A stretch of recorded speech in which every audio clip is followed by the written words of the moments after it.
All right, ji. Thank you very much, Mujahid. Thank you so much. Ji, assalamu alaikum to everyone. Dear students, this is Majid. Welcome to the MPT session, day 4 with me, dear students. And welcome to all of you at the live sessions of the National Officers Academy. Hopefully मेरी आवाज़ जो है वो तमाम students तक तो है जो है वो पहुंच रही होगी.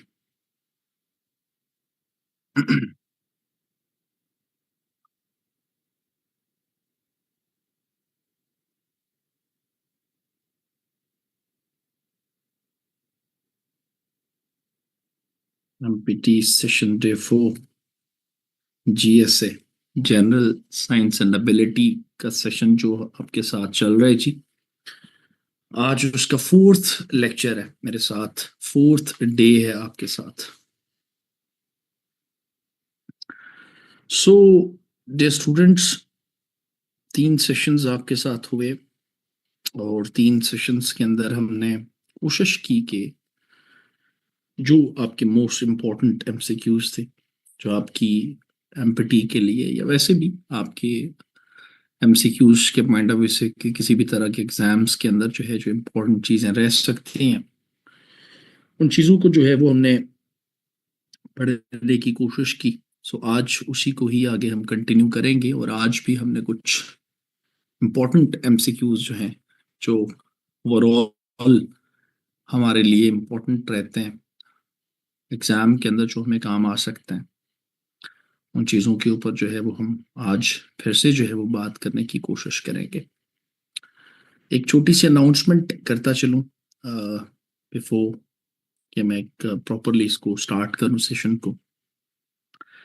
और अनाउंसमेंट छोटी सी ये है कि facing some internet problem again, so I will be unable to. मैं कोशिश ज़रूर करूँगा कि मैं यूट्यूब या फेसबुक जो है उसके ऊपर लाइव आपकी जो चैट है उसको देख पाऊँ, लेकिन अगर मैंने ऐसे किया तो चांसेस रहेंगे कि मेरा इंटरनेट जो है वो ओवरबर्डन ना कहीं हो जाए. तो दैट्स वाई अपने आप को सेफ साइड रखने के लिए, सो दैट कि मैं क्लास जो है वो बेहतर तरीके से एग्जीक्यूट कर पाऊँ, तो इस वजह से मैं कोशिश करूँगा उसको देखने की, लेकिन कमिटमेंट नहीं करूँगा. बट बीच में जब मुझे लगा कि इंटरनेट प्रॉब्लम नहीं कर रहा तो आई बी डेफिनेटली चेकिंग आपकी जो लाइव चैट होगी यूट्यूब के ऊपर या फेसबुक के ऊपर, उसको ज़रूर मैं देखूँगा.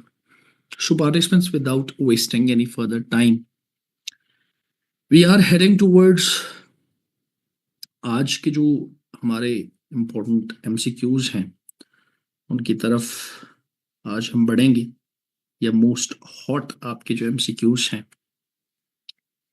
GSA को लेके, उन्हें जो है वो आज हमने पढ़ने की कोशिश है वो करनी है.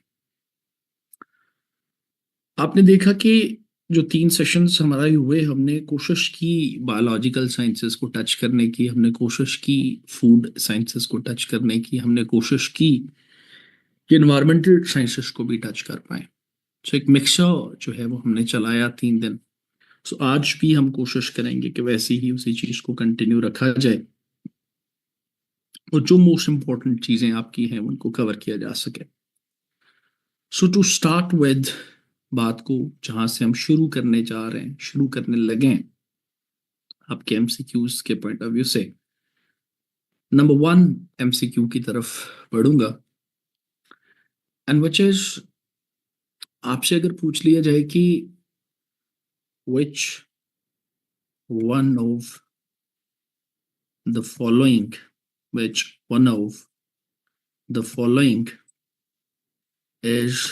Not a secondary air pollutant. Statement पे गौर कीजिएगा. Which one of the following is not a secondary pollutant. इनमें से कौन सी चीज है जो कि सेकेंडरी पोल्यूटेंट नहीं है? ऑप्शंस की अगर आप बात करें तो ऑप्शंस में हम O3HSA ओजोन उसको रख रहे हैं. ऑप्शंस में जो है उसके अंदर हम यहाँ पे H2SO4 सल्फ्यूरिक एसिड है उसको रख रहे हैं. ऑप्शंस के अंदर हम यहाँ पे HNO3 नाइट्रिक एसिड उसको रख रहे हैं. एंड ऑप्शंस के अंदर हम यहाँ पे CO2 कार्बन डाइऑक्साइड जो है उसको रख रहे हैं।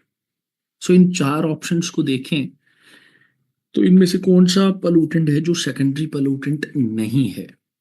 तो इन चारों में से एक ही चीज हमें नजर आ रही है जो सेकेंडरी एयर पॉल्यूटेंट हम नहीं कंसिडर कर सकते हैं, which is the carbon dioxide. So right answer of this MCQ is the carbon dioxide. और ऐसा हमने क्यों कहा, बिकॉज कार्बन डाइऑक्साइड अपने डायरेक्ट सोर्सेस से इमिट होके आ रही होती है। सो ऐसा कोई भी पॉल्यूटेंट जो डायरेक्टली अपने किसी सोर्स से इमिट हो के आ रहा हो तो वो सेकेंडरी एयर पोल्यूटेंट नहीं होगा, प्राइमरी एयर पोल्यूटेंट होगा। अब H2SO4 आप देखें तो ये ऑब्वियसली आपकी सल्फर डाइऑक्साइड्स हैं, उनकी केमिकल रिएक्शंस की वजह से फॉर्मेशन इनकी होती है। And so on for HNO3 देखें तो वो नाइट्रोजन ऑक्साइड्स के केमिकल रिएक्शन की वजह से उसकी फॉर्मेशन होती है। सो वो तो आपके केमिकल रिएक्शन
या होपफुली एक दो बार बीच में ऐसे होगा और देन ये रिदम में आ जाएगा। होपफुली ये प्रॉब्लम नहीं करेगा आगे। कल के सेशन में भी एक दो बार स्टार्ट में प्रॉब्लम हुआ, फिर उसके बाद स्मूथली हमारा सेशन आगे कंटिन्यू हो गया था। सो आज भी हम एक्सपेक्ट कर रहे हैं कि एक दो बार तो प्रॉब्लम हमें फेस करने को मिलेगी और उसके बाद होपफुली ये प्रॉब्लम नहीं रहेगा। अच्छा, जब तक बोर्ड लोड होता तब तक मैं बात कर लूं कि जो मैं बात कर रहा था कि सेकेंडरी एयर पोल्यूटेंट्स बेसिकली वो पोल्यूटेंट्स हैं जो केमिकल रिएक्शंस के नतीजे में या प्राइमरी एयर पोल्यूटेंट्स ही से जो है वो ओरिजिनेट हो रहे होते हैं। जबकि प्राइमरी एयर पोल्यूटेंट्स आप देखें तो वो ऐसे पोल्यूटेंट्स हैं जो डायरेक्टली अपने किसी सोर्स से या सोर्सेस से एमिट होते हैं। सो जो आपने पहला MCQ देखा उसके अंदर कार्बन डाइऑक्साइड ही एक ऐसा पोल्यूटेंट हमें देखने को मिला, एक ऐसा पोल्यूटेंट हमें देखने को मिलता है कि जो डायरेक्टली अपने सोर्स से एमिट होता है, तो वो सेकेंडरी एयर पोल्यूटेंट नहीं है। सो जो MCQ हमने लिखा बोर्ड पे, अभी थोड़ी देर में बोर्ड लाइव होने जा रहा है जी, परेशान ना हो, अभी ऑन नहीं हुआ। सो जो हमने लिखा कि which one of the following is not a secondary pollutant, तो उसमें जो राइट आंसर है हमारे पास वो कार्बन डाइऑक्साइड गैस का है कि जिसे हम सेकेंडरी पोल्यूटेंट कंसिडर नहीं करते। अब सिर्फ ये नहीं है, अगर हम थोड़ा सा आगे बढ़ने की कोशिश करें तो एक और MCQ हमारे से पूछा जा सकता है। बोर्ड जो है वो टाइम ले रहा है अपलोड होने में। Just give me a moment, I need to fix this problem.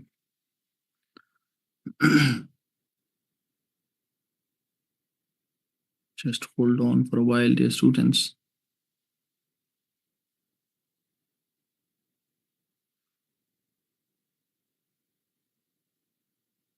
Just hold on. Just hold on.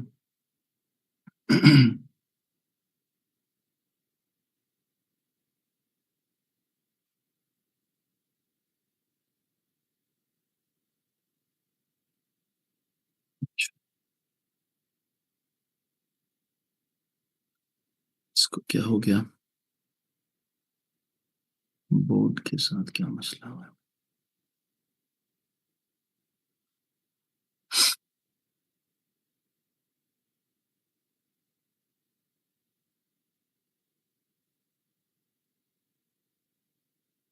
I'm unable to.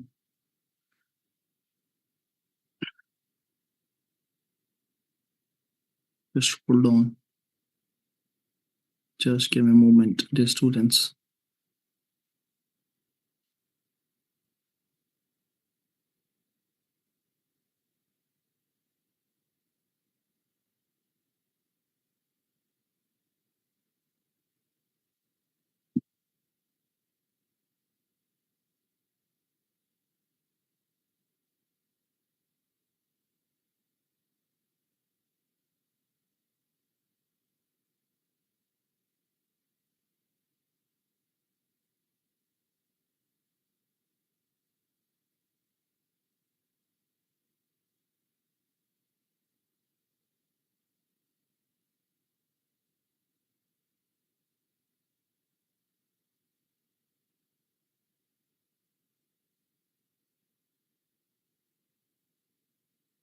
It's not working. Just hold on.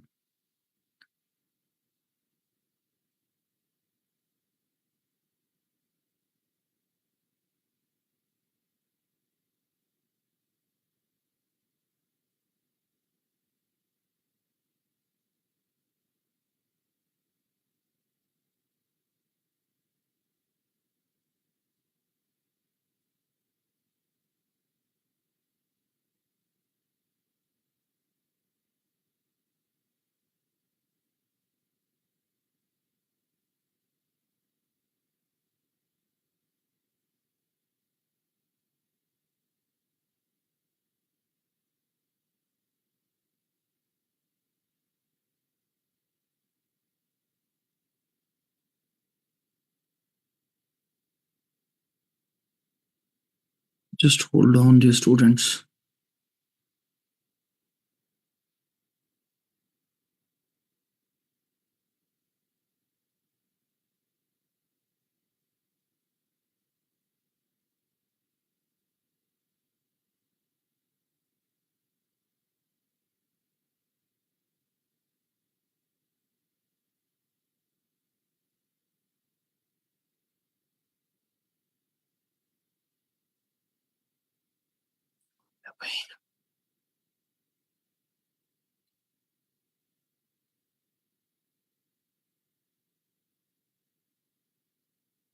अभी तो अच्छा भला जो है ये चल रहा था, चलते चलते जो है इस बोर्ड को पता नहीं क्या हो गया है।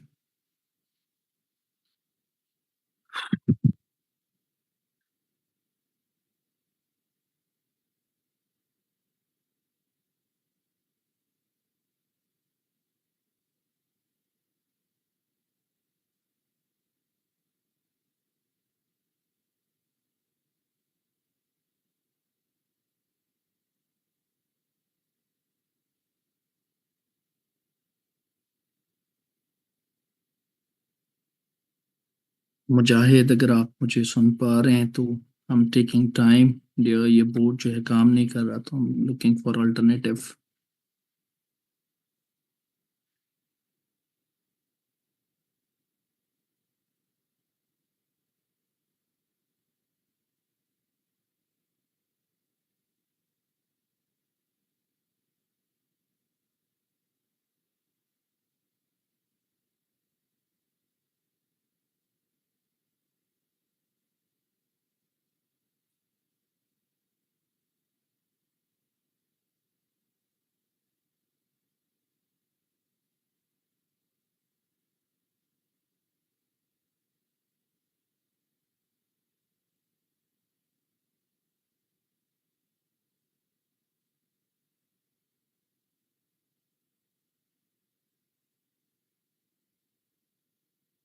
हाँ, डिक्टेट तो मैं करा लूँ, बट डिक्टेट कराने में जो है ना वो properly,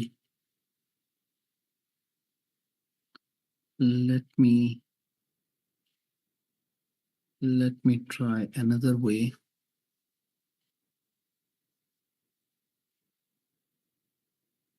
just hold on.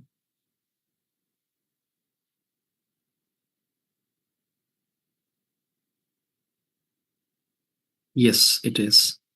Yes, hopefully the board is live now.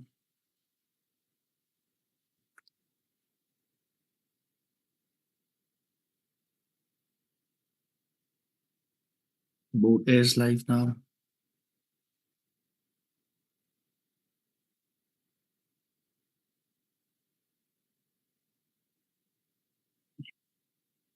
अच्छा जी, तो मैं बात कर रहा था कि आपकी जो पहला एमसीक्यू जो हम कनेक्ट कर रहे थे, हम लिख रहे थे कि नंबर वन पे हमने कहा कि which one of the following, which one of the following is not a secondary pollutant. अगर ऑप्शन में आपको जो है वो कार्बन डाइऑक्साइड देखने को मिले या कुछ और भी चीज़ हो सकती है, मैंने डेफिनेशन भी आपको बता दिया ऑलरेडी। तो डेफिनेशन अगर आपको आती है तो एमसीक्यू ठीक करना हमारे लिए मसला हरगिज नहीं रहता। मेरा ख्याल है कि अब मेरा बोर्ड जो है वो विजिबल होना चाहिए तमाम लोगों तक। अच्छा जी, अब इसी तरीके से अनदर एमसीक्यू जो हमारे से पूछा जा सकता है कि photochemical photochemical smoke is primarily caused caused by what? किस चीज की वजह से जो है वो प्राइमरी फोटोकेमिकल स्मोक जो है वो प्राइमरीली कॉज होती है? तो इसका जवाब जो है वो हमारे पास NO2 है, नाइट्रोजन डाइऑक्साइड है। बेसिकली इसकी वजह से प्राइमरी फोटोकेमिकल स्मोक जो है वो कॉज होती है। इसी तरीके से हमारे से ये भी पूछा जा सकता है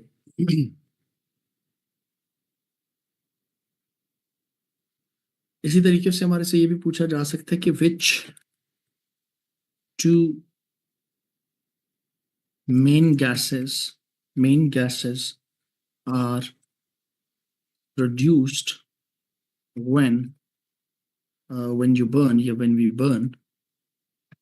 burn a piece of wood।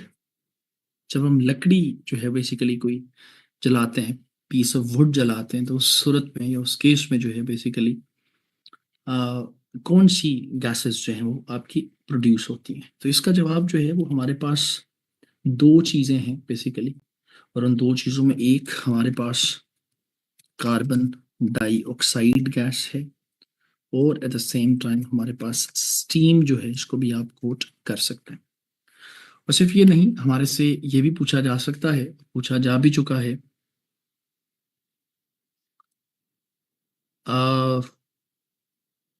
मेरा ख्याल है कि the board is visible to all of you.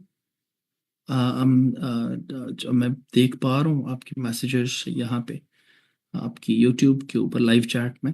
Hopefully जो है वो my board is visible to all of you. Khan Dawood Kundi, hopefully the board is visible to all of you. अच्छा जी, इसी तरीके से यस मीथेन भी है, but mainly carbon dioxide and steam basically. इसी तरीके से ये भी हमारे से पूछा जा सकता है कि the segments of environment, environment के जो सेगमेंट्स हैं उसके नंबर्स हमारे से पूछ सकता है कि कितने नंबर्स हैं या कितने हमारे पास जो है वो सेगमेंट्स ऑफ एनवायरनमेंट हमें देखने को मिलता है। And when it comes to segments of environment, तो there are 4 segments of environment basically. So answer is 4 basically हमारे पास। बल्कि सिर्फ ये नहीं है, एट द सेम टाइम हमारे से ये भी एमसीक्यू पूछा जा सकता है, पूछा जा भी चुका है कि पोलर आइस कैप्स, थोड़ा सा कंफ्यूजिंग करके भी चीजें पूछते हैं। पोलर आइस कैप्स ये पूछ ले, ग्लेशियर्स पूछ ले, पोलर आइस कैप्स पूछ ले, ग्लेशियर्स पूछ ले, रिवर्स पूछ ले, रॉक्स पूछ ले, या माउंटेन्स पूछ ले, सॉइल्स पूछ ले, सॉइल्स पूछ ले, are soils are the part of, किसका हिस्सा होती हैं चीजें? आगे ऑप्शंस में हो सकता है कि आपके पास जो है वो लिखा हो, लिथोस्फेयर लिखा हो, हाइड्रोस्फेयर लिखा हो, बायोस्फेयर लिखा हो, या कोई और स्फेयर लिखा हो। तो आपको पता होना चाहिए कि इसका जो जवाब है, जो राइट आंसर हमें देखने को मिलता है इसके अंदर, वो बेसिकली हाइड्रोस्फेयर है। और ऐसा क्यों है? बिकॉज हाइड्रोस्फेयर के अंदर ठीक है पानी तो है ही, but at the same time ज़ेर ज़मीन समंदर के अंदर जो है वो बेसिकली आपको रॉक्स वगैरह, माउंटेन वगैरह, आपको सारी चीज़ें जो है वो मिल जाती हैं। बल्कि सिर्फ ये नहीं है, एट द सेम टाइम हमारे से ये भी पूछ सकता है कि most of mass of atmosphere is present in, सबसे ज्यादा मास जो है एटमॉस्फेयर का वो कहाँ पे मौजूद मिलता है? तो इसका जवाब हमारे पास जो है वो बेसिकली द ट्रोपोस्फेयर। ट्रोपोस्फेयर है जहाँ पे मैक्सिमम हमें जो है वो एटमॉस्फेरिक मास जो है मौजूद मिलता है, जस्ट बिकॉज के गैसेस की क्वांटिटीज जो हैं वो यहाँ पे, यानी आपके एटमॉस्फेयर के अंदर, आपके ट्रोपोस्फेयर के अंदर स्पेसिफिकली सबसे ज्यादा जो है हमें मौजूद मिलती है। बल्कि सिर्फ यही नहीं, एट द सेम टाइम हमारे से ये भी पूछा जा सकता है, नंबर 7 पे अगर लेके चलें, कि the hard and rigid, hard and rigid, बल्कि रॉकी भी लिख सकते हैं साथ में, earth crust is called what, इसे हम क्या कहते हैं? जो रॉकी, हार्ड और रिजिड पार्ट है अर्थ क्रस्ट का, उसको हम क्या कहते हैं? तो इसका जवाब हमारे पास जो है वो लिथोस्फेयर हमें मौजूद मिलता है। इसका जवाब हमें लिथोस्फेयर मौजूद मिलता है। और सिर्फ ये नहीं, एट द सेम टाइम हमारे से ये भी पूछा जा सकता है कि the industrial smog contains industrial smog contains smoke, ठीक है, इसमें कोई शक नहीं, स्मोक तो होता है, मिक्स्ड विद, आगे पूछ सकता है कि मिक्स आगे किस चीज के साथ हमें मौजूद मिलता है? तो इसका जवाब अगर हम देखें तो इसका जवाब हमें सल्फर डाइऑक्साइड देखने को मिलता है। SO2 जो है उसके साथ मिक्स्ड होता हुआ नजर आता है। बल्कि सिर्फ ये नहीं, हमारे से ये भी पूछा जा सकता है, नंबर 9 पे अगर हम चले जाएं, तो नंबर 9 पे हमारे पास जो MCQ है वो हमारे पास है कि एक पॉल्यूटेंट है, बल्कि अगर मैं ये कहूँ कि एक सेकेंडरी एयर पॉल्यूटेंट है, पैन, कैपिटल में अगर लिखें तो पैन, अगर पूरा भी लिख सकते हैं, मैं बल्कि पूरा नाम यहाँ पे लिख देता हूँ, peroxy oxy acetyl acetyl nitrate. मैं यहाँ पे इसको पूरा करके लिख देता हूँ, nitrate nitrate oxy acetyl nitrate. ये basically it is a secondary air pollutant. ये एक हमारे पास एक सेकेंडरी पोल्यूटेंट की हैसियत से जो है वो हमें मौजूद मिलता है। अक्सर पूछ लेते हैं कि ये किस चीज को अफेक्ट करता है, ये अफेक्ट किस चीज को करता है? तो अगर आप देखें, पैन को आप देखें, पैन की इम्प्लीकेशंस को आप देखें, तो जो ज़्यादातर जो इसकी वजह से जो चीज़ डैमेज होती है वो बेसिकली हमारी आईज होती हैं, आंखें हमारी डैमेज होती हैं इसकी वजह से, इट डैमेजेस आईज बेसिकली। बल्कि सिर्फ ये नहीं, एट द सेम टाइम हमारे से ये भी पूछा जा सकता है और पूछा जा भी चुका है कि जो टेम्परेचर है, बल्कि ये मैंने पहले भी आपको, मेरा ख्याल है कि मैंने बताया भी होगा, नहीं तो अभी बता देते हैं कि the temperature range in troposphere, troposphere के अंदर जो टेम्परेचर की रेंज हमें मौजूद मिलती है, ट्रोपोस्फेयर के अंदर हमें टेम्परेचर की जो रेंज देखने को मिलती है, दैट्स अबाउट 15 टू 15 टू, बल्कि 2 ऐसे मैं लिखता हूँ बिकॉज आगे माइनस हमने यूज करना है, -56 डिग्री सेंटीग्रेड तक टेम्परेचर जो है वो बेसिकली जा सकता है और जाता है। बल्कि सिर्फ ये नहीं, एट द सेम टाइम हमारे पास एक और बड़ा मशहूर ज़माना किस्म का MCQ है कि ऑक्सीडाइजिंग स्मोक जो है, इसके अंदर सबसे ज्यादा कंसंट्रेशन जो है वो किस चीज की मौजूद मिलती है? बल्कि ऐसे हम लिख सकते हैं, oxidizing smoke, oxidizing smoke consists of high या higher concentration, higher concentration of कौन सी चीज इसके अंदर कॉन्सेंट्रेशन वाइज जो है वो हमें सबसे ज्यादा जो है वो देखने को मिलती है। तो अगर आप ऑक्सीडाइजिंग स्मोग देखें तो ऑक्सीडाइजिंग स्मोग के अंदर हमें O3 जो है, ओजोन जो है, ओजोन गैस जो है वो हमें एज अ पोल्यूटेंट ज्यादा मौजूद मिलती है। बल्कि सिर्फ यही नहीं, एट द सेम टाइम थोड़ा सा और आगे बढ़ें, इसी कहानी को अगर आगे बढ़ाएं, अक्सर पूछ रहा होता है कि जो ओजोन लेयर है, ओजोन लेयर है वो कितनी हाइट पे मौजूद हमें मिलती है। ओजोन लेयर जो है वो कितनी हाइट पे हमें मौजूद मिलती है। ओजोन जो है वो 23 किलोमीटर पे हमें मौजूद मिलती है। 23 किलोमीटर जो आपकी ऑब्वियसली आगे आपकी स्ट्रेटोस्फेरिक लेयर है तो स्ट्रेटोस्फेयर के अंदर ही मौजूद मिलती है, बट एग्जैक्टली अगर आप देखें तो its ranges up to 23 kilometres पे हमें जो है वो बेसिकली ओजोन लेयर मौजूद मिलती है। बल्कि सिर्फ ये नहीं, एट द सेम टाइम हमारे से ये भी पूछा जा सकता है कि नंबर 13 पे कि रिजल्ट ऑफ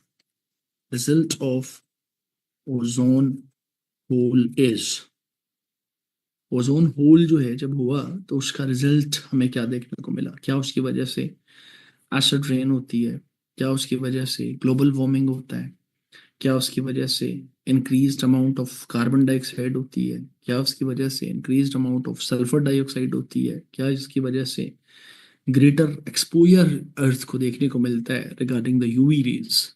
तो ये हमने कल भी या लास्ट सेशन के अंदर भी हमने डिस्कस किया था कि ओजोन होल जो है उसके नतीजे में अर्थ जो है बेसिकली उसको ज़्यादा मोर एक्सपोजर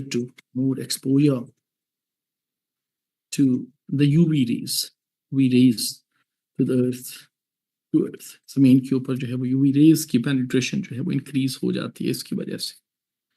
बल्कि सिर्फ ये नहीं, एट द सेम टाइम थोड़ा सा और आगे बढ़ें तो हमारे से ये भी पूछा जा सकता है कि आप बताएं कि कौन सी ऐसी गैसेस हैं जिनकी वजह से, या विच टू गैसेस, कौन सी ऐसी गैसेस या which two gases mainly mainly contributes to the global warming.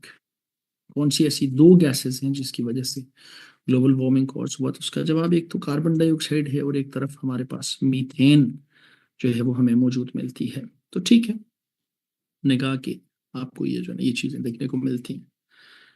बल्कि सिर्फ ये नहीं, एट द सेम टाइम अगर हम थोड़ा सा और आगे जाने की कोशिश करें तो हमारे से ये भी जो है वो पूछा जा सकता है, बल्कि पूछा जा भी चुका है कई बार, when it comes to number 15।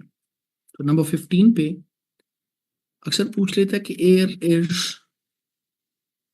Polluted bye, किससे पोल्यूट होती है।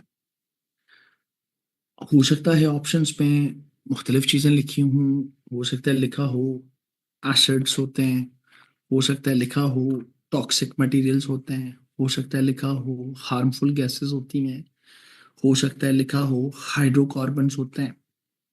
तो ऑब्वियसली हमें पता है ना, जब आप एयर पोल्यूशन की बात करते हैं तो उसके कॉजेस के अंदर हाइड्रोकार्बन्स भी हमें देखने को मिलते हैं, उसके अंदर हार्मफुल गैसेस भी देखने को मिलती हैं, उसके अंदर टॉक्सिक मटेरियल्स भी देखने को मिलते हैं।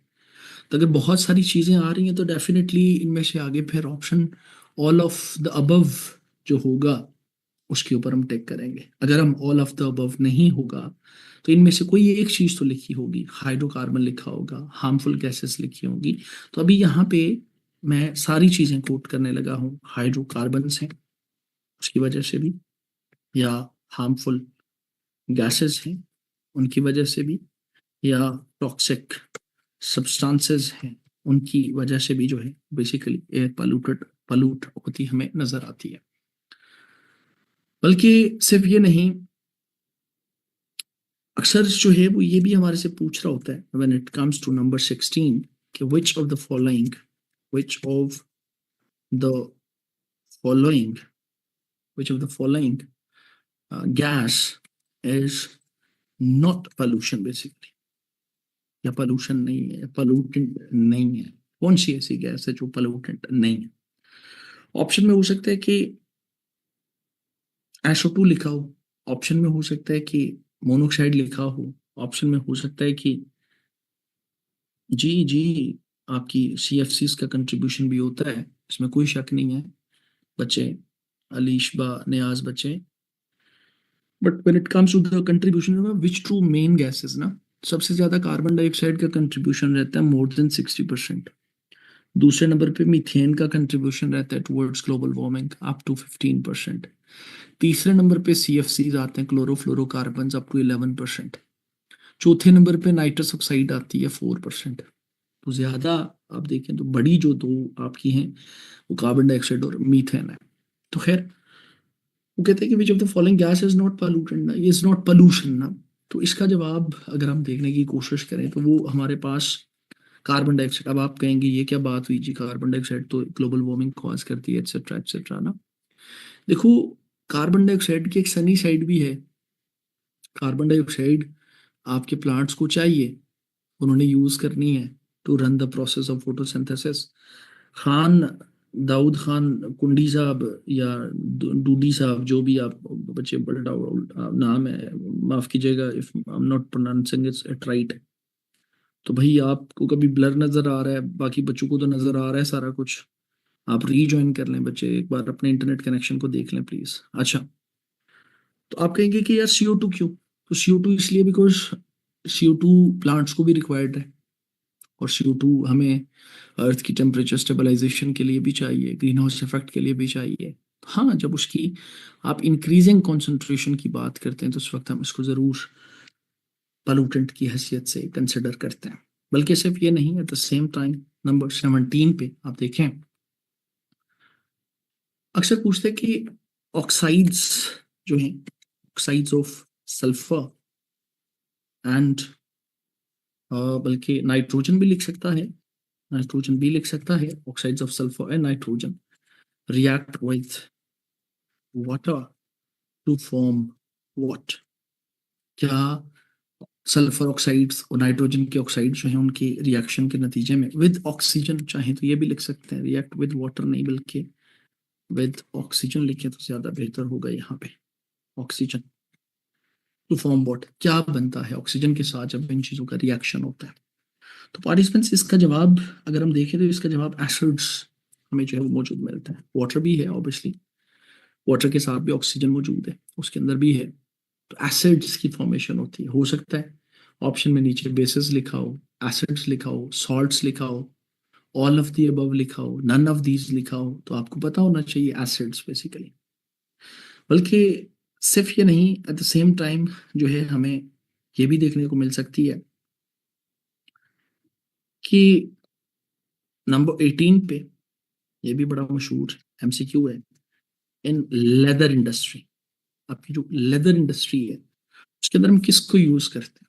क्या लेदर इंडस्ट्री के अंदर क्रोमियम 4 यूज होता है, क्रोमियम 3 यूज होता है, क्या एल्यूमिनियम यूज होता है, क्या निकल यूज होती है, क्या लेड यूज होती है? कौन सी चीज है जो हम लेदर इंडस्ट्री के अंदर जो है वो यूज करते हैं? तो लेदर इंडस्ट्री के अंदर जब हम चीजों की यूजेज को देखते हैं तो लेदर इंडस्ट्री के अंदर हम क्रोमियम 4 जो है उसको यूज करते हैं। किसको यूज करते हैं यहाँ पे? क्रोमियम 4 जो है बेसिकली, क्रोमियम 6 बल्कि VI से लिख रहा हूँ मैं, और रोमन्स में लिख रहा हूँ यहाँ पे, रोमन्स में लिख रहा हूँ यहाँ पे, VI जो है उसको हम यूज करते हैं।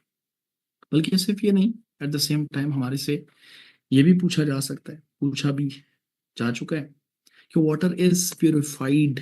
नंबर 19 पे अगर देखें तो water water is purified, water is purified.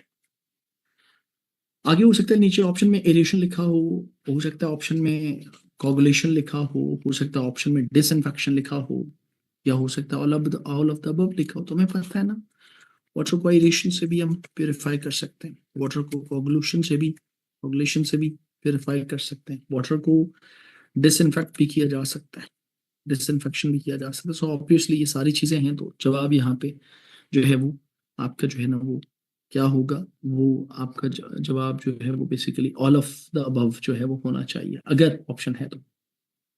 बल्कि सिर्फ ये नहीं, एट द सेम टाइम हमारे से ये भी पूछा जा सकता है कि इकोसिस्टम is the smaller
जी जी पार्टिसिपेंट्स, मेरी आवाज अब आ रही है आपके पास?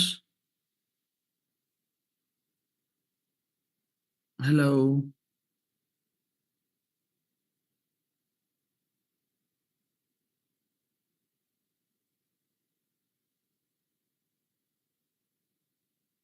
हेलो।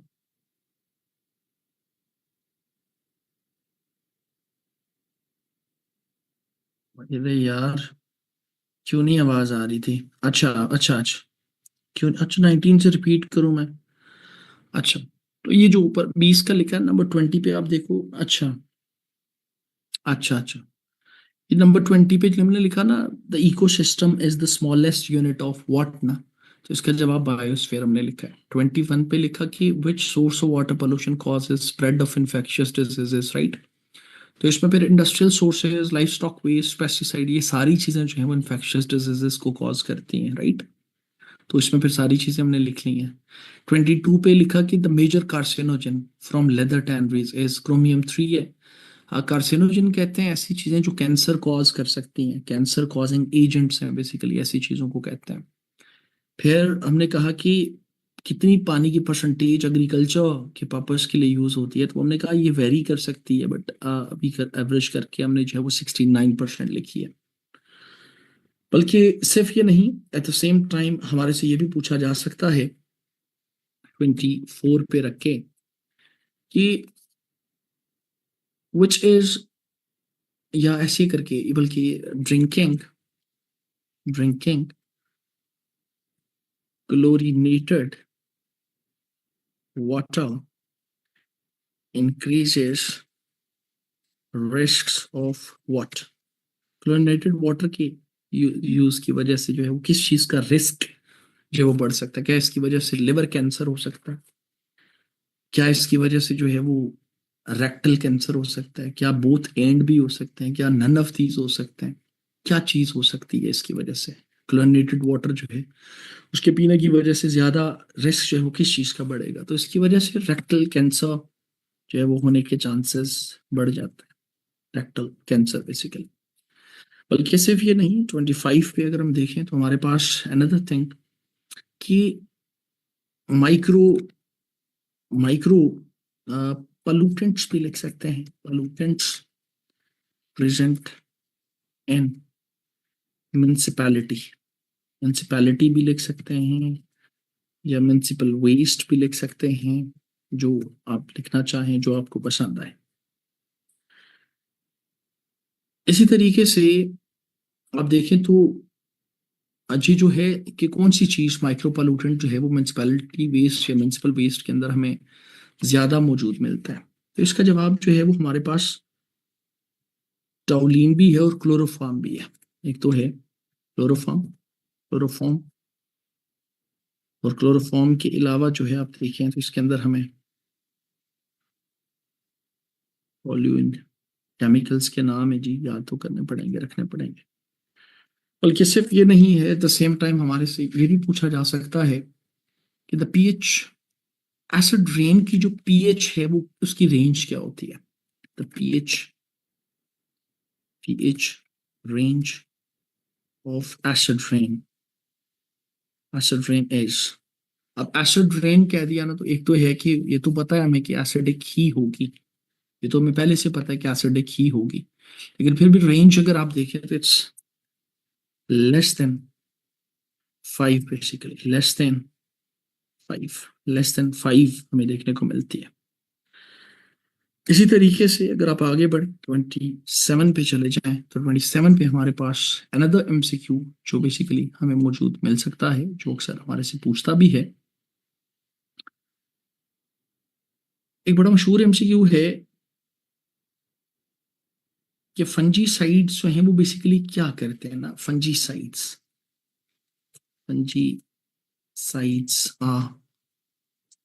क्या करते हैं ना, या किस पर्पस के लिए हम जो है वो इन्हें यूज कर रहे होते हैं? तो फंजीसाइड्स का अगर आप यूज देखें तो वो हम टू इनहिबिट या to prevent, it prevents the growth of fungus. इसके नाम में जवाब है, फंगस की जो ग्रोथ है बेसिकली उसको प्रिवेंट करने के लिए जो है हम यूज करते हैं। लेस देन 5 कहना ज्यादा बेहतर है। यमुना नवाज और मोहम्मद आजम साहब, लेस देन 5 कहना ज्यादा बेहतर है। यमुना नवाज। अच्छा जी,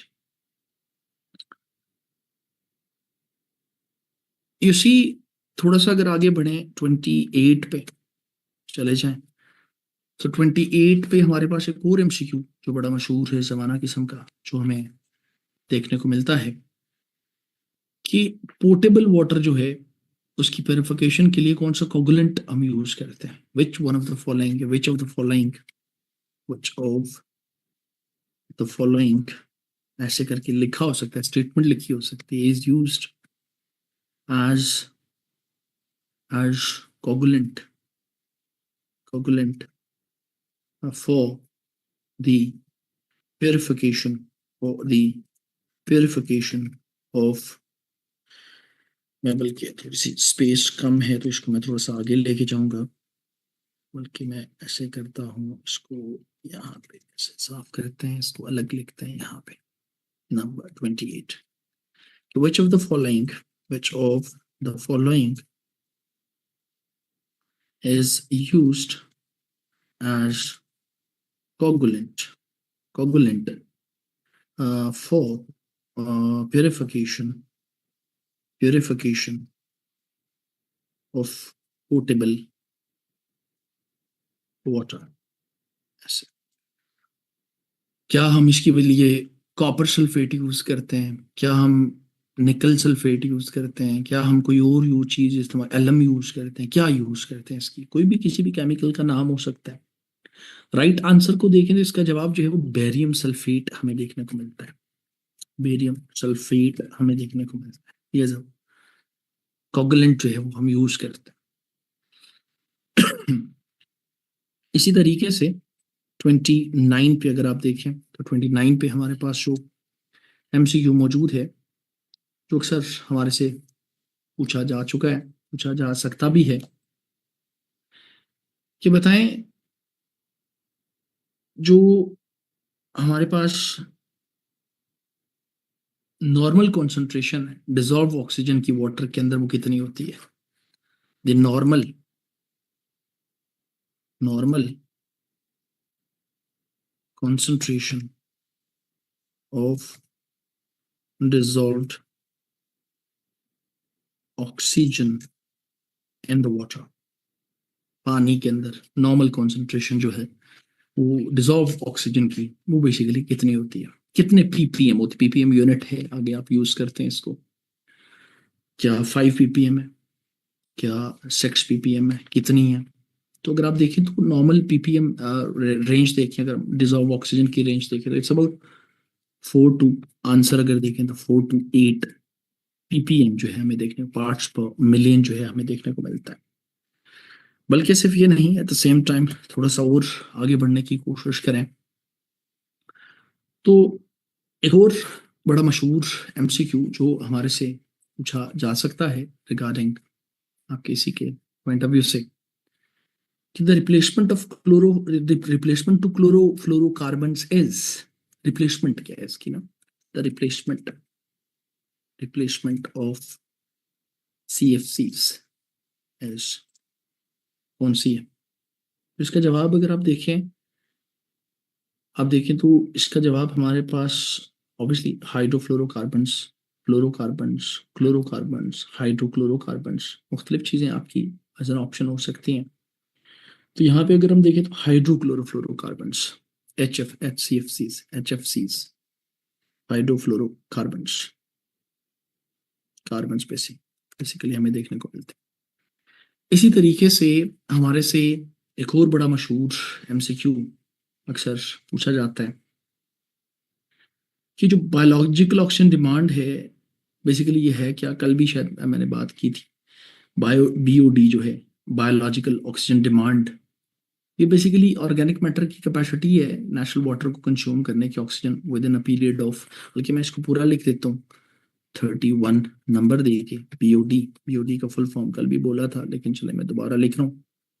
biological oxygen demand, biological oxygen demand, BOD basically is the capacity is the capacity of organic matter in natural water, जो नेचुरल वाटर बॉडीज के अंदर हो सकती हैं, to consume oxygen to consume oxygen within a period of कितना time period हमारे से पूछ सकता है। हो सकता है ऑप्शन में आगे 5 दिन लिखे हूँ, ऑप्शन में आगे 2 दिन लिखे हूँ, ऑप्शन में आगे 8 दिन लिखे हूँ, ऑप्शन में आगे 7 दिन लिखे हूँ, ऑप्शन में आगे 6 दिन लिखे हूँ, ऑप्शन में आगे 10 दिन लिखे हूँ। तो आपको पता होना चाहिए कि इसका जो राइट आंसर है हमारे पास वो 6 डेज हमें देखने को मिलता है। 6 डेज, 6 दिन बेसिकली। बल्कि सिर्फ ये नहीं है, एट द सेम टाइम अगर आप देखें तो एक और बड़ा मशहूर ज़माना किस्म का एमसीक्यू जो हमारे से पूछा जा सकता है और हमारे से पूछा जा भी चुका है। अक्सर पूछते हैं कि आपकी जो कुछ कैरेक्टरिस्टिक्स लिखी हो सकती हैं कि which of the following are characteristics of oxidising smoke ना। हो सकता है लिखा हो कि it is yellowish, brownish grey haze. हो सकता है लिखा हो अनप्लेजेंट ऑर्डर। हो सकता है लिखा हो कि ये रिएक्टेंट है, अनबर्न्ट हाइड्रोकार्बन है। तो ये सारी की सारी कैरेक्टरिस्टिक्स आपकी ऑक्सीडाइजिंग स्मोक की होती है। इसको हम नंबर दे सकते हैं, नंबर 32। और नंबर 32 अगर आप देखें तो अगर मैं यहाँ पे लिख लूँ कैरेक्टरिस्टिक्स ऑफ ऑक्सीडाइजिंग ऑक्सीडाइजिंग क्या क्या कह रहा था मैं, स्मोक बेसिकली ऑक्सीडाइजिंग स्मोक। इसकी कैरेक्टरिस्टिक्स के अंदर मुख्तलिफ चीज़ें कि इसमें कोई शक नहीं, ये येलोइश भी होती है, येलोइश भी होती है, yellowish, brownish, grey hedge colour, इनमें से कुछ भी हो सकता है। या हो सकता है कि इट हैज अनप्लेजेंट ऑर्डर जो है हमें देखने को मिल सकता है। या ये हो सकता है कि अनबर्न्ट हाइड्रोकार्बन की हैसियत से मौजूद है, अनबर्न्ट हाइड्रोकार्बन की हैसियत से मौजूद है। और या ये हो सकता है कि it is a strong main reactant. Main इसका रिएक्टेंट अगर देखें तो मेन रिएक्टेंट्स या रिएक्टेंट नाइट्रिक ऑक्साइड जो है हमें देखने को मिलता है। सो ये कुछ खसूसियात हैं, इनमें से अगर सारी चीज़ें लिखी हैं तो फिर आप जो है ऑल ऑफ द अबव के ऊपर जो है वो कनेक्ट करेंगे, टिक करेंगे। अगर इनमें से कोई एक चीज़ लिखी है तो इसी के ऊपर करेंगे। सो मुख्तलिफ एंगल से हमारा एग्जामिनर जो है वो हमारे से एग्जामिनर्स जो है वो सवाल पूछते हैं, सवाल पूछ भी सकते हैं। बल्कि सिर्फ ये नहीं, हमारे से ये भी पूछा जा सकता है कि the normal amount of ozone is about, amount of ozone के ऊपर पूछा जा सकता है the normal amount of ozone is is about. हो सकता है आगे ऑप्शन में जो है लिखा हो 400 लिखा हो, 500 लिखा हो, 600 लिखा हो, 340 लिखा हो, 345 लिखा हो, 450 लिखा हो। मुख्तलिफ ऑप्शन एग्जामिनर चाहे जैसे मर्जी जो मर्जी फिगर यूज करें, लेकिन आपको पता होना चाहिए कि 350 जो है वो लेवल डी यू यहाँ पे यूज कर रहा हूँ। कल मैंने बताया भी था डी यू डॉब्सन यूनिट है बेसिकली, जो आप ओजोन के लिए यूज करते हैं, डॉब्सन यूनिट है। ये आप जो है वो ओजोन के लिए यूज करते हैं। 350 डी यू ये डॉब्सन यूनिट जो है वो हमें नॉर्मल आपकी अमाउंट जो ओजोन की है वो हमें देखने को मिल जाती है। बल्कि सिर्फ ये नहीं, थोड़ा सा और अगर हम आगे पढ़ने की कोशिश करें तो हमारे से मुख्तलिफ तरीकों से एमसीक्यूज पूछे जा सकते हैं। Just hold on, just give me a moment dear students.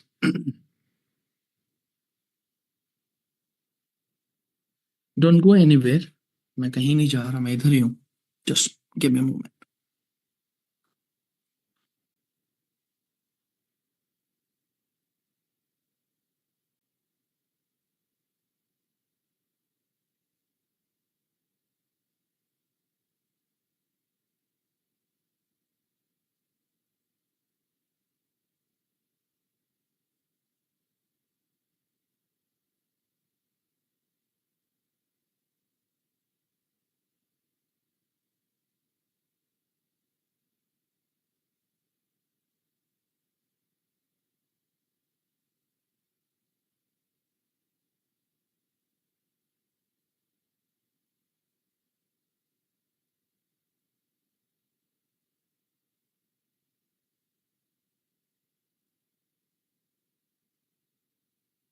अच्छा जी, तो मैं कह रहा था कि मुख्तलिफ एंगल से हमारे से एमसीक्यूज जो है वो पूछे जा सकते हैं। इसी तरीके से अनदर एमसीक्यू अगर हम लेके आए नंबर 34 पे, तो नंबर 34 पे देखें तो हमारे से पूछा जा सकता है कि हमें बताएं what are the total numbers of planets in solar system. Solar system के अंदर जो है वो टोटल नंबर ऑफ प्लैनेट्स जो है वो कितने हमें देखने को मिल जाते हैं। तो इसका जवाब हमारे पास 8 देखने को मिलता है। There are 8 basically in total देखें तो। इसी तरीके से हमारे से पूछा जा सकता है कि नेम द बिगेस्ट या what is the biggest planet in the solar system, in the solar system. इसका जवाब अगर आप देखें तो इसका जवाब हमारे पास जो है जुपिटर के नाम से देखने को मिलेगा, which remains the biggest planet basically in the solar system. हमारे से ये भी पूछा जा सकता है 36 पे, 36 पे, एंड विच इज कि व्हाट इज द या name the smallest planet in the solar system. Solar system के अंदर स्मॉलेस्ट प्लैनेट जो है वो कौन सा है। तो इसका जवाब हमारे पास जो है वो मर्क्यूरी जो है वो देखने को मिलता है। मर्करी है जिसको हम स्मॉलेस्ट जो है वो प्लैनेट कंसिडर करते हैं। इसी तरीके से हमारे से ये भी पूछा जा सकता है कि which planet is considered as the blue planet। Blue planet जो है वो हम किसे कंसिडर करते हैं, किसे कहते हैं। तो it is the earth basically, जिसको हम ब्लू प्लैनेट जो है वो कंसिडर करते हैं। बल्कि सिर्फ ये नहीं, हमारे से ये भी पूछा जा सकता है कि which one of the following is considered as the green planet। कौन सा प्लैनेट है जिसे हम ग्रीन प्लैनेट जो है वो कंसिडर करते हैं। सो ग्रीन प्लैनेट अगर आप देखें तो हम यूरेनस जो है उसको हम ग्रीन प्लैनेट कंसिडर करते हैं। उसको ग्रीन प्लैनेट नहीं, but at the same time अगर आप देखें तो हमारे पास ये भी पूछा जा सकता है कि व्हाट इज द या name the brightest planet in the solar system. Brightest जो है वो प्लैनेट कौन सा है हमारे सोलर सिस्टम के अंदर। तो इसका जवाब हमारे पास जो है वो वेनस के नाम से मौजूद मिलता है। बल्कि सिर्फ ये नहीं है, एट द सेम टाइम हमारे से ये भी पूछा जा सकता है कि नेम द कोल्डेस्ट प्लैनेट, कि what is the coldest planet. कौन सा प्लैनेट है जो हम कोल्डेस्ट प्लैनेट जो है वो कंसिडर करते हैं, एज अ कोल्डेस्ट प्लैनेट जो है वो कंसिडर करते हैं।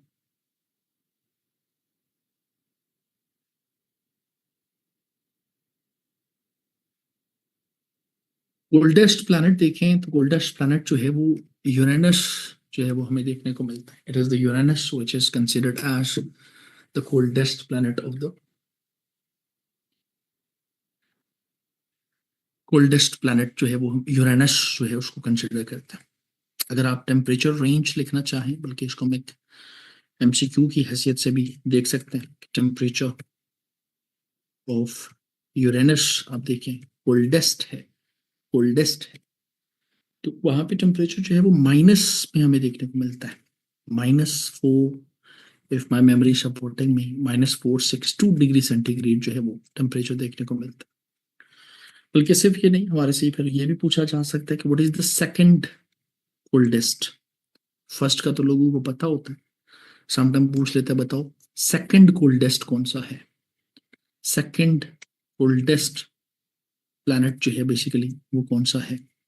सेकंड कोल्डेस्ट प्लैनेट देखें तो हमारे पास मर्क्यूरी जो है वो देखने को मिलता है। मर्क्यूरी में अगर आप टेम्परेचर रेंज देखने की कोशिश करें, टेम्परेचर ऑफ मर्क्यूरी अगर हम देखें सेकंड कोल्डेस्ट है, तो ऑब्वियसली इसका भी टेम्परेचर माइनस में होगा। -167 डिग्री सेंटीग्रेड हमें देखने को मिलता है। बल्कि सिर्फ ये नहीं, एट द सेम टाइम अगर हम देखें तो हमारे पास अक्सर पूछता है कि जमीन का ट्विन प्लैनेट हम किसको कहते हैं? Which planet is considered as the earth's twin planet?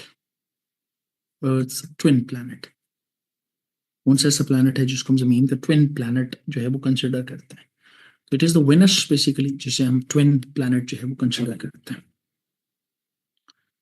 Neptune नहीं होता बच्चे, अर्थ को कहते हैं ब्लू प्लैनेट। यमुना नवाज बच्चे। इसी तरीके से आप देखें तो हमारे से ये भी पूछता है अक्सर, what are the maximum numbers of satellites, बल्कि पूछ सकते हैं specifically maximum number of satellites किस प्लैनेट के पास है, उस प्लैनेट का नाम बता दें। तो उसका जवाब हमारे पास सैटर्न हमें देखने को मिलता है, जिसके पास मैक्सिमम नंबर्स ऑफ सैटेलाइट मौजूद है। बल्कि अगर आप नंबर्स भी नोट कर लें तो बेहतर है। Numbers of satellites of Saturn is about 82 जो बेसिकली जो है ना वो बेसिकली हमें देखने को मिलता है। बल्कि सिर्फ ये नहीं, हमारे से ये भी पूछा जा सकता है कि हम रेड प्लैनेट जो है वो किसे कंसिडर करते हैं। तो रेड प्लैनेट जो है ये हम मार्स को कंसिडर करते हैं, बल्कि सिर्फ ये नहीं, और मैंने गिनती ऊपर नीचे कर दी, just give me a moment. 47 पे मार्स को रेड प्लैनेट कंसिडर करते हैं। बल्कि सिर्फ ये नहीं, हमारे से पूछा जा सकता है कि world's longest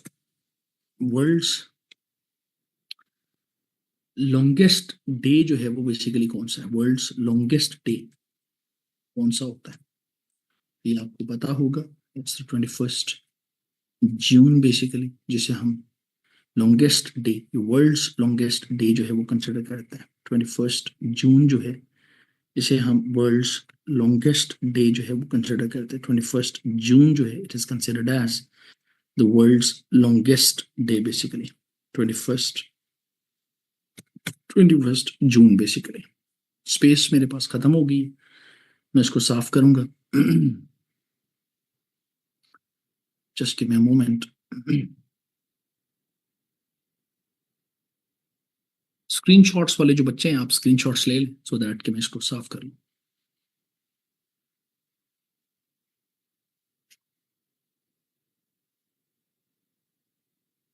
number of satellites 82, ये नहीं लिखा हुआ, ये मैंने लिख दिया जी। अच्छा, नाउ यू सी, इसको साफ करके अगर हम आगे बढ़ें तो हमारे पास अनदर जो मशहूर ज़माना एमसीक्यूज आप देखें तो हमारे से ये पूछा जा सकता है कि फास्टेस्ट जो रेवोल्यूशन है इन द सोलर सिस्टम वो कौन से प्लैनेट की होती है। फास्टेस्ट रेवोल्यूशन ऑफ प्लैनेट, या which planet has the fastest revolution कौन से प्लैनेट की होती है। तो इसका जवाब अगर आप देखें, fastest revolution in the solar system देखें तो वो इसका जवाब हमारे पास मर्क्यूरी के नाम से देखने को मिलता है। बल्कि सिर्फ ये नहीं है, हमारे से फिर ये भी पूछा जा सकता है कि बताएं स्लोएस्ट रेवोल्यूशन जो है वो कौन से प्लैनेट की होती है। स्लोएस्ट रेवोल्यूशन किस प्लैनेट की होती है। स्लोएस्ट रेवोल्यूशन देखें तो उसका जवाब हमारे पास जो है वो नेपच्यून जो है वो देखने को मिलता है। तो नेपच्यून या नेपच्यून है, जो भी आपको पसंद है आप कह लें इसको। बल्कि सिर्फ ये नहीं, हमारे से ये भी पूछा जा सकता है कि फास्टेस्ट रोटेशन जो है, I'm sure आपको रेवोल्यूशन और रोटेशन का फर्क पता होगा, थियोरेटिकल क्लास तो नहीं हो रही है अभी यहाँ पे। तो फास्टेस्ट रोटेशन जो है वो किस प्लैनेट की होती है। तो फास्टेस्ट रोटेशन देखें तो वो बेसिकली जुपिटर की हमें देखने को मिलती है। और सिर्फ ये नहीं, एट द सेम टाइम अगर हमारे से ये पूछे कि स्लोएस्ट रोटेशन जो है वो किस प्लैनेट की हमें देखने को मिलती है, तो स्लोएस्ट रोटेशन जो है वो हमें वेनस जो है उसकी देखने को मिल जाती है। बल्कि ये नहीं, सैटेलाइट्स की पॉइंट ऑफ व्यू से one of the famous is कि लार्जेस्ट सैटेलाइट कौन सी है? What is the name of a largest satellite? What is what is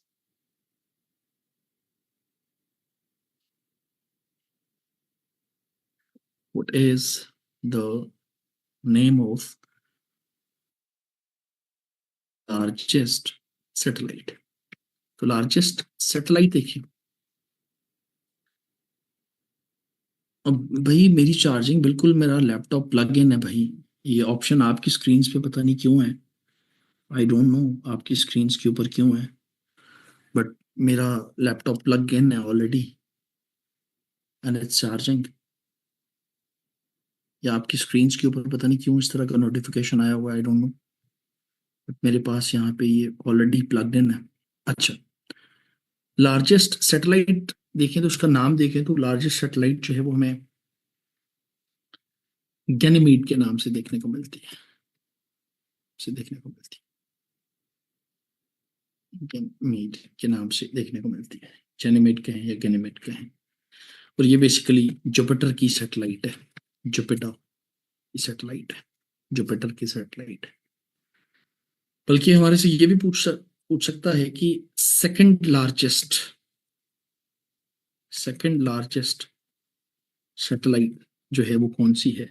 second largest satellite देखें तो इसका जवाब जो है वो टाइटन हमें देखने को मिलता है।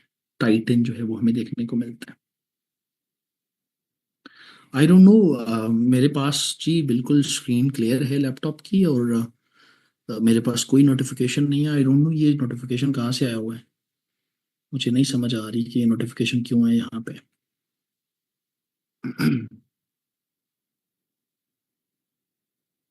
अच्छा जी, इसी तरीके से हमारे से ये भी पूछा जा सकता है कि बताएं, आपकी जो स्मॉलेस्ट सैटेलाइट है उसका नाम क्या है? लार्जेस्ट का बता दिए तो फिर स्मॉलेस्ट सैटेलाइट कौन सी है? स्मॉलेस्ट सैटेलाइट देखें तो वो हमारे पास डीमोश के नाम से देखने को मिलती है। डीमोश, डीमोश के नाम से, डीमोश के नाम से देखने को मिलती है। अक्सर हमारे से पूछ लेते हैं कि बताएं विच planet is the densest planet? Densest planet, सबसे ज्यादा डेंस प्लैनेट जो है वो बेसिकली कौन सा हमें देखने को मिलता है? तो इसका जवाब हमारे पास अर्थ है। अर्थ है। बल्कि सिर्फ ये नहीं, एट द सेम टाइम एक और, ये तो बहुत ही आसान सी चीज है, number of oceans, oceans, number of oceans, तो they are 5 in number basically.